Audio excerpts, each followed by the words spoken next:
waggaa lama taanee beektee lola waraana bilisummaa Oromoo kana keessatti argamma sakkamee obboleessi kiyya ka na dudduuba jiru eegoon kiyya jechuudha.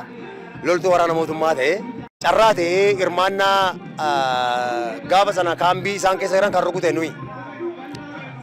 Egaa maal gootaa dirqamadha godhiif hin godhinidha. Inni yoo mo'ate mootummaan ta'u beeki. Ani yoo mo'adhe mootummaan ta'u garuu haadhoo kiyya. Madoo kiyya kan na baasu jaalala bira jirudha. Otoon jaallatiin si jibbisiisa. Otoon jaallatiinan jibba isa inni diina jechuudha. Siyaasni sun beektee siyaasni yeroo sana oofamtu siyaasa baay'ee fookistu. Baay'ee jibbisiisa. Ammee kiyya maan taane ammee kiyya yuunan dhaan sa'aatii sana.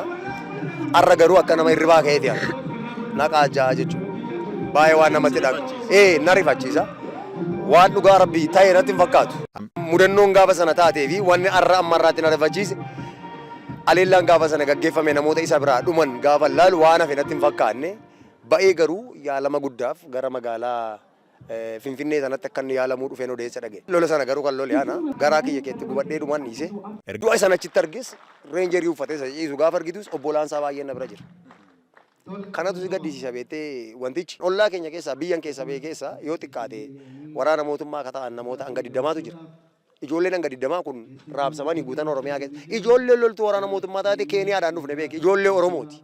Loltuu waraana Oromooti. Gaaffiin tun deddeebitee gaggaafatamte beektee namni siyaasa mataa isaa oofa malee dhiisi kasii jedhu tokko hin jiru.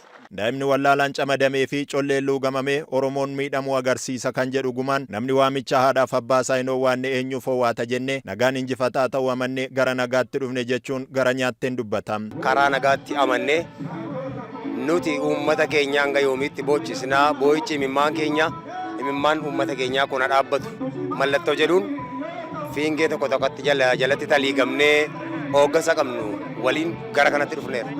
Yeroo ani achi keessa jiraadhu qaamni kamiyyuu namni achi keessa jiraatu waanuma dha'ee nama ajjeesu wayii natti fakkaata. Wanti achitti haasamu wanni adda addaa haasamu garaa gara.